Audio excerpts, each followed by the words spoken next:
Hello, everyone, and good morning. Man, you know it's the morning. I don't even have the microphone in the right spot over here.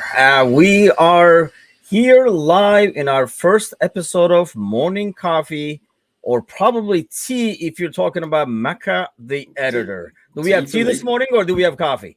Oh, we have tea. I don't drink coffee. You don't do coffee. That's why No, we I had just to need adjust the title for you. I just need that nice little jazzy music to get me going just before that. That is all we need in the I definitely need coffee. So I have the coffee this morning as always, and here we go with our daily recap of news. So what we're doing, Micah, is just kind of like looking at our headlines. We'll be using actually the American Scouser websites, the LFC news page, where you can kind of like access multiple sources at the same time, and we'll kind of like go look at some of the headlines that kind of catches our attention, give our take on it, and we'll go from there to see what the listeners say and go. So let's start with the BBC tab over here first. And obviously the bigger story is England's bringing it home, but it's the women doing it. What do you say, Mecca? It's been coming. I think I've been following the England women's team for a fair while. That they've just been getting better and better. Um, I think they got the right coach to do it. Any country or club that gets a Dutch coach in is usually on the right track. And they've invested the money. They've done what America did way back in the 90s and put the money into the women's game. And now they're seeing the fruits of that investment now. I watched the game. Not even being English, I was into the game. I really wanted them to win. They did a really good job. It was an entertaining game. I think it was probably one of the best advertisements for women's soccer that we've seen in a long while. I think so too. I mean, honestly, anytime it's international, so much at stake, you see so much passion, it's hard not to get into it. I did find myself rooting for England just because I think through LFC women, we have a lot of contributors who are English and who were rooting for England. So I think I found myself rooting for England, and I feel like this will kind of help bring more attention to the Women's Super League as well. Help LFC women in that sense get more attention. I think overall, even from like Liverpool fans. I mean, what do you say to? We have our Discord chats, and there was even some like lively discussion over there about like women's soccer and how it compares and stuff like that. I mean, what do you make of the women's soccer haters in general? Well, I think they're missing out. I think I find that a lot of the people who hate on women's soccer do so because they're looking at it through the lens of men's soccer. But it's not men's soccer. It's an entirely different game. It's a game that's it's almost a throwback game. It's way more technical. It's a little bit slower, and there's a hell of a lot less play acting involved in it. I really enjoyed watching when players got fouled. They either got up and got angry, or they got up and got on with it. There was no surrounding the ref doing the whole yellow cards thing. There was no diving of that I could make out. It was an honest game, and I think from the haters' perspective, it's probably that I kind of see those people as not real soccer fans. They're fans of whatever clubs or whatever that they support, but they don't love the game itself. Because if you love the game and you saw how women's soccer has come on, you would be a fan because it's quality and its trajectory from where it was even 10 years ago it's I think it's better than a lot of say men's league second and third division level of soccer. A lot of the time it's because they try and play. And that's a couple of really good points there. I think that's kind of like make out the difference. The play acting thing, and to the point where I think it was the English goalie at one point kind of like made a meal of a one-on-one where the German player like stuck their foot out. And it was shocking just only because I don't think we would be as shocked in a men's game, in a Premier League game, Serie A game, whatever you want to call it. We would not be as shocked with the play acting. We would probably say like that's embarrassing and move on. But it was more shocking because I think you do not see it as much in terms of play acting.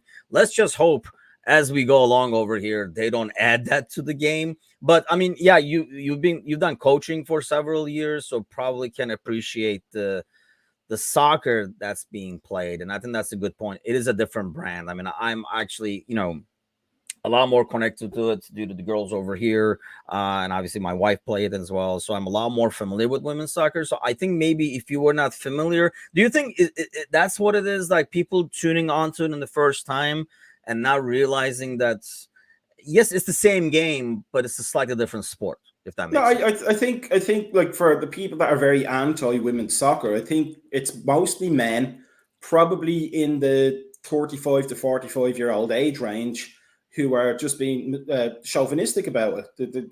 It's like the resistance to having female referees in the men's game. The ones that they have tended to be the best. Like Shan, I can never remember her name. The assistant ref with the Yes. ponytail, like she's phenomenal. Like she's spot on with all of her calls. I remember watching in the Bundesliga. I think they had a female center ref who just did the job exactly how it's supposed to be done in the textbooks. And I think it's just the knuckle draggers, as we say in that part of the world. They're not ready. That they probably haven't invented fire yet, and they're still a bit flummoxed by the wheel. And women's soccer is a whole different ball game for them, literally. So for I liked just from the coverage of it. It was apparently it was the most watched event I think on British television that week. The highest attendance for a women's soccer game. I think in England at least.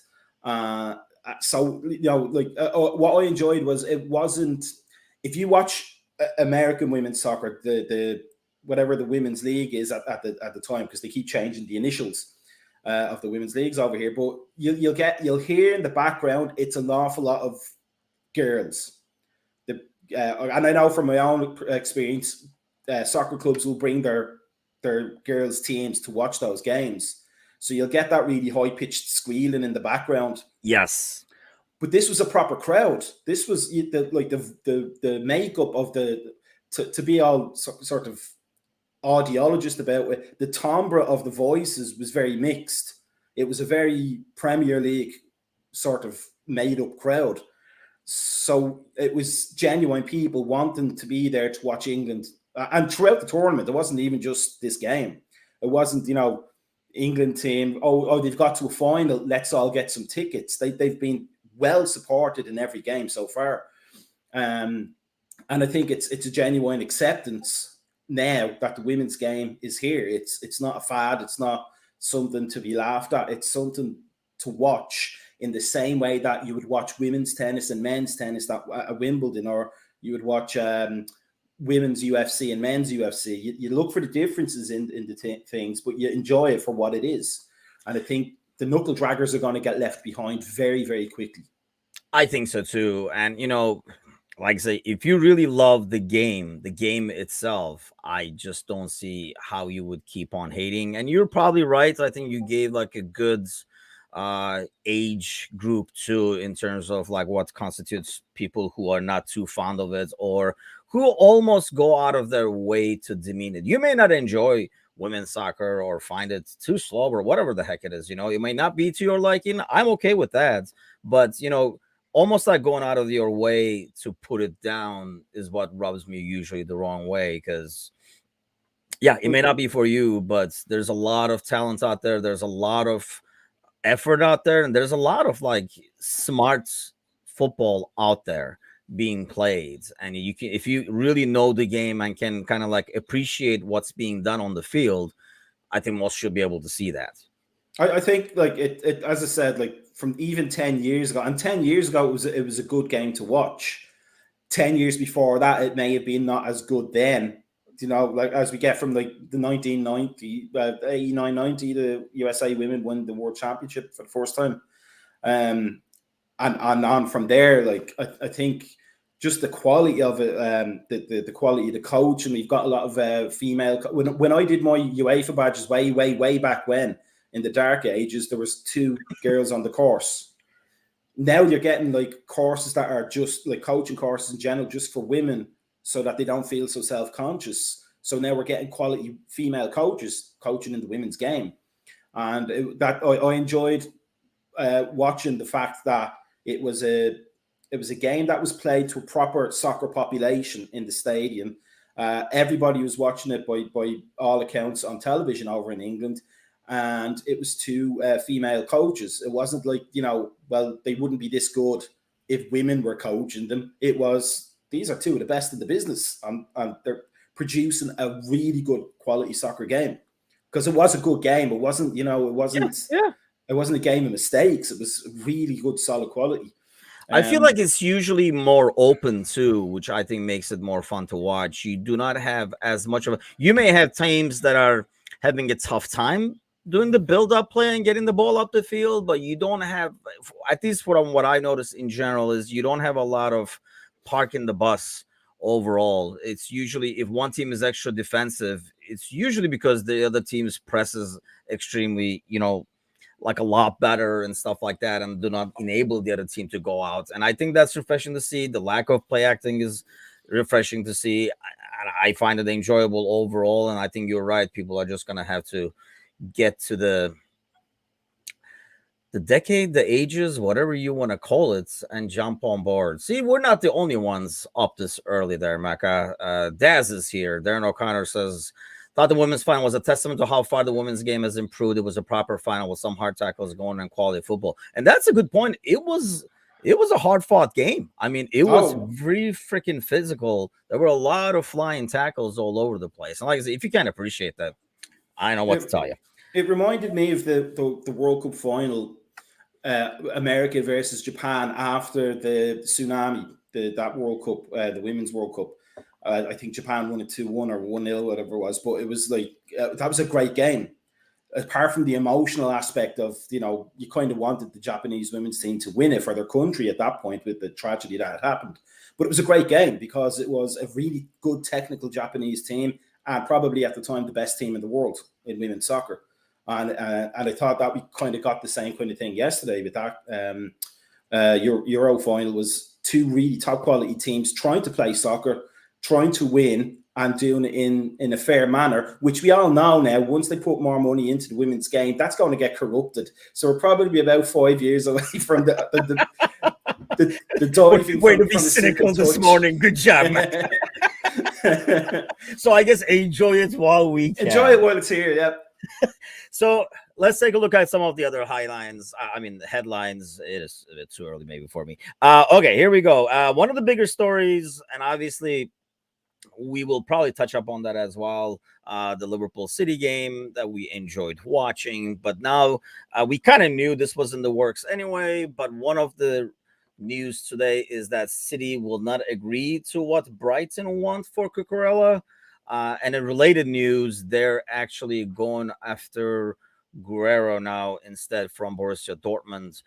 Do you buy that at all? Let's show that headline as well too. But it's like, that's like a related headline for going after Guerrero. Do you even buy that, or is it just like a negotiation ploy saying, hey, we got other people too, damn it, while Brighton is probably thinking, let's bank in. They really want this guy. They really need this guy because they already sold Zinchenko. I think for City, I actually had a kind of a thought, just to relate to what we were just talking about, is that at the end of the game yesterday, I was thinking to myself, do you know what? Pep Guardiola's probably going to want to try and buy those two England fullbacks. He's a bit of a pioneer, and you can never have enough defenders. But I don't know. I mean, they can afford anybody. They have all the machinations to be able to pay players and get around the FFP rules and all that.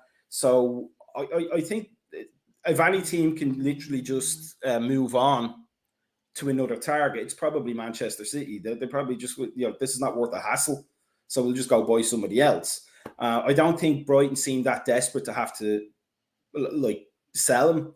I get the impression Leicester really can just get rifled this season before the end of the window closes, because they can't buy any players without selling, apparently. So I don't think Brighton are in that position, so they could probably say to Cucurella, if it didn't work out this year, we'll see what happens in January. We'll see what happens next year. we don't need to sell yet, and we'd like you to keep us building, as we have been doing. So I don't think it's a market, not a market, a transfer play. I think City have probably just gone, you know what, it's not worth the hassle. Like We've next. we've got one. Yeah, we'll just move on to the next one in line, because who doesn't want to sign for City, and even if you're not playing, you're getting paid a king's ransom for sitting on the bench. I agree, and I guess if you're City, you're like, if this $50 million fullback doesn't work, in January we'll buy another $50 million Yeah, fullback. What yeah. the hell is the? I still think they're kind of like using Guerrero in here, saying to Brighton that they have other options, and that Cucurella deal will, unfortunately, I should say, get done, because I am really big on Cucurella and his game, and I think it will suit City really well. And we'll get back to City, the whole Holland Nunez talk as well. But while we have this on the screen here, right to the next of it is the Ronaldo story that I figured we would touch on this morning. He leaves the stadium basically before the game was over. I actually heard that basically at halftime he was taken out. He kind of like changed and left and stuff like that. I think it's, as a Liverpool fan who can't stand United and somebody who has a brother who likes United, it's a joy to see all this drama. And I am really torn on this. What do you make of this whole story? Or what do you make of the Uh, whole Ronaldo situation, I guess, which really goes well with the story? what my neighbor across the road, who's somebody who used to coach it and is a friend of mine, is a huge United fan. And when they brought him back in the first place, my first thought was, that's the worst move you could ever have made. Because he was clearly going to dominate the team. It doesn't matter, like, especially with the manager they had at the time, who wasn't a strong personality. It was literally going to be Ronaldo's team. Rangnick was in no position to dictate whatever was going to go on. He's the interim manager, as any Liverpool fan will know of Rafa Benitez's time at Chelsea. It knocks your feet out from under you from day one. I didn't think he was going to add anything to their play, because he's 37, and he's not. Give or take. He's in great shape, but like, say, in contrast to James Milner, who is also of a similar age bracket, but Milner's a very simple player. You know you're going to get work rate from James Milner, and that's all you really need from him, because he doesn't really need to do any of the magic stuff.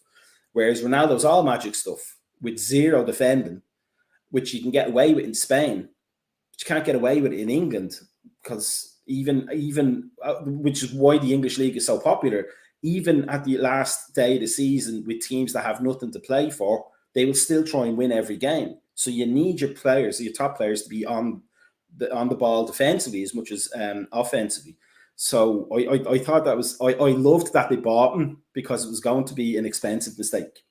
And it is an expensive mistake, because now he has them in the palm of his hands, even with the new coach. I like what I've read about the new coach, where he's setting discipline rules, because you need that. You coach as well. You need discipline in your team. But if he's just deciding when to show up for training and whether to stick around after games, Ten Hag is already finished until he gets rid of The Ronaldo. guy has made it clear that he wants out, and the whole move was wrong in the first place, which was, like you're saying, it was a joy to watch. And he's a player, like, I thought Milner is a good example. Milner is like a role player that you're gonna tell him the role you want him to play, and he's gonna play it. And obviously, you're not going to be like, "Hey, we need you to be striker." But the guy plays right back, left back, defensive midfield, anywhere you need him to. Well, And he I'm will pretty sure Miller's adjust going. to it. I'm pretty sure Miller's going to be the sub keeper next week, if the way things are going. And And he he'll would probably do a do great fine job. of it too, because like the guy knows his limitations and is smart enough. Like, he uses his age as smarts. If you're a player like me who was not gifted with speed, as you play more and more, you don't get faster, but you understand how to play with your speed, and like, play accordingly to compensate for your lack of speed, do things differently. So I think with Milner, even when he was playing right back, for example, he knows what he can and he cannot do and plays accordingly, which I really like within the system. The whole thing with Ronaldo is, when you buy a player like that, where there's like some major deficiencies, along with obviously some like good skills, you kind of have to change your playing style to suit him. So you have to change the rest of the team to fit him. He's not going to change himself at this age to fit the team. That's not him, personality wise, style wise, ego wise. That's not how it's going to work. And I think they kind of overestimate. And then when you're trying to build a team, the way United is, I mean, almost from scratch, right? I mean, you have a lot of good pieces, but you're trying to kind of like get an identity, build a thing. I don't know why you would insist on trying to build that around a guy who is freaking old, regardless of how good he is and how in shape he is still.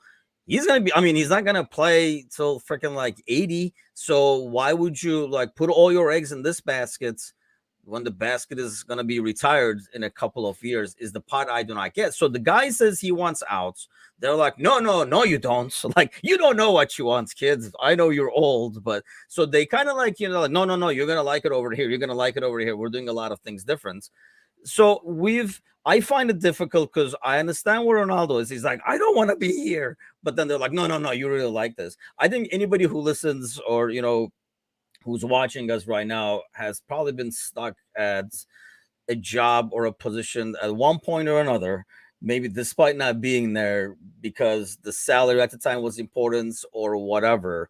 But at the same time, it's kind of hard to feel sympathy when that salary is like half a mil a week or whatever it is. I think we would have stuck around a lot longer, wouldn't we?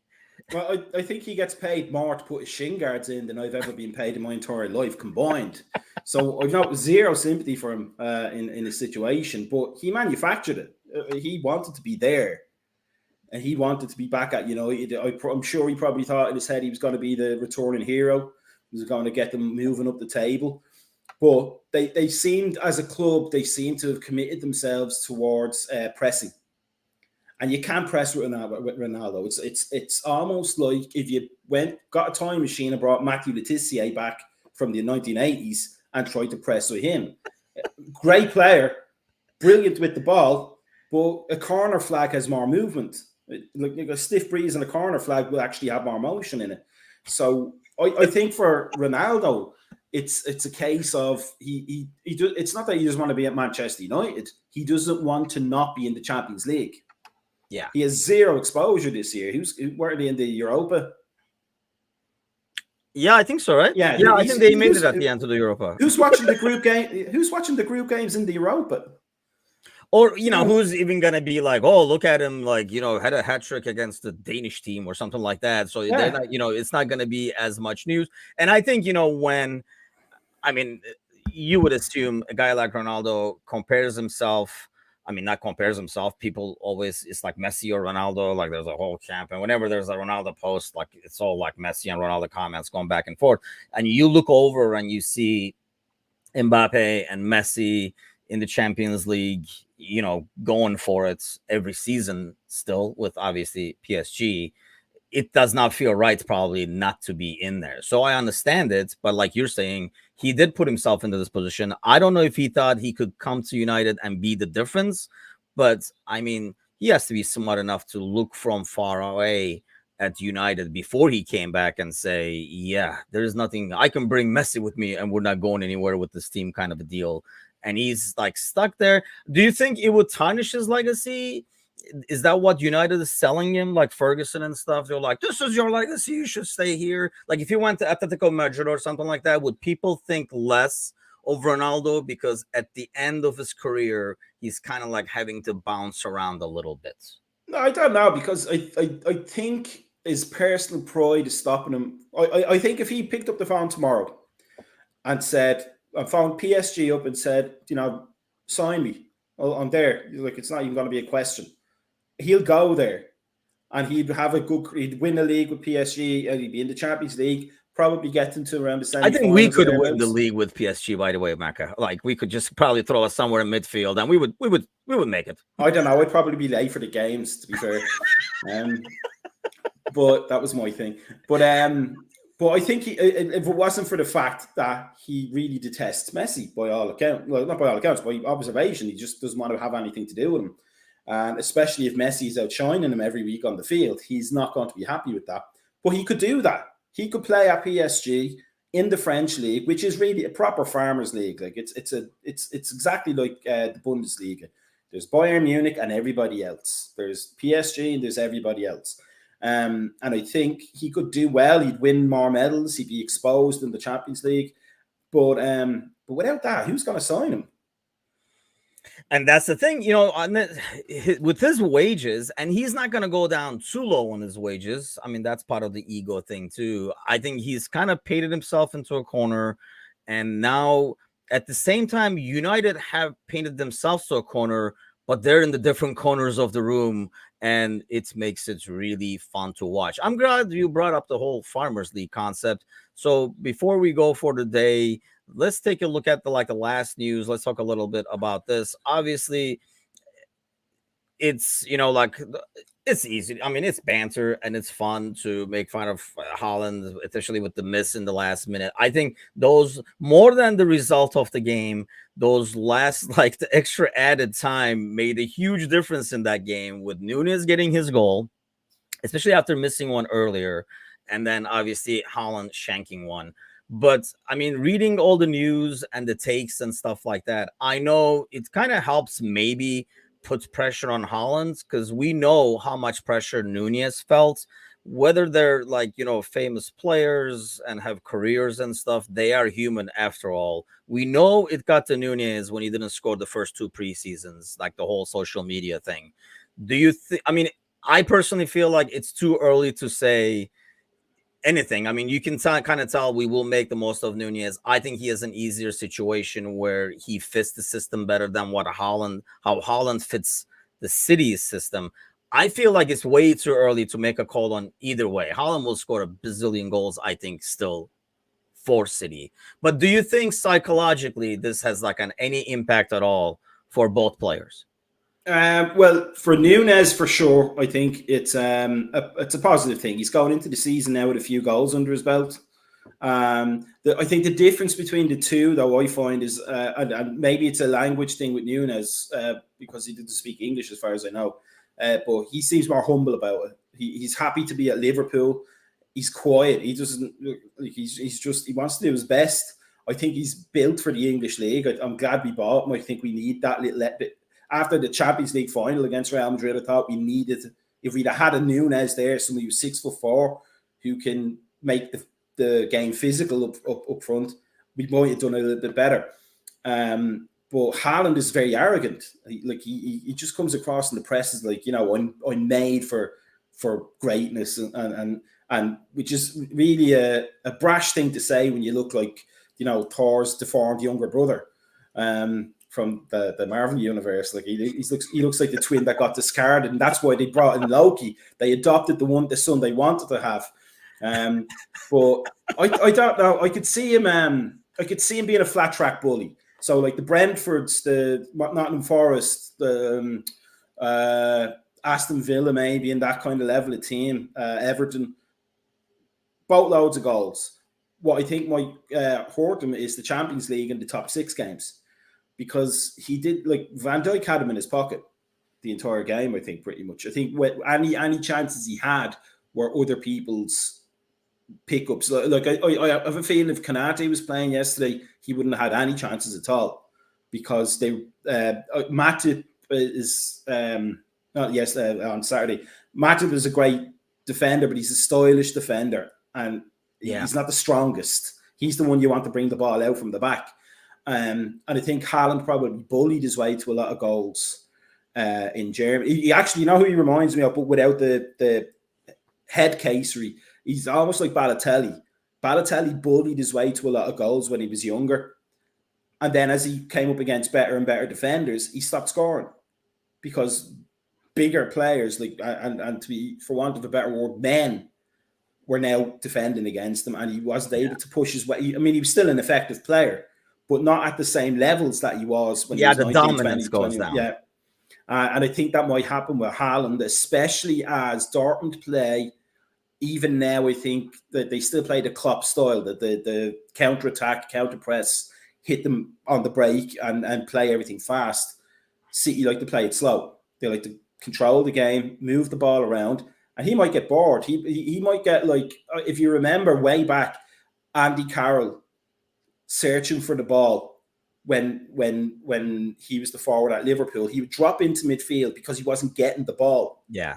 And then by the time the ball went up into the crossing position, Andy Carroll wasn't there because he was in the halfway line, probably having a few cans of beer and breaking his ankle, because that's what he did. Fixing the hair, yeah. Fixing the hair.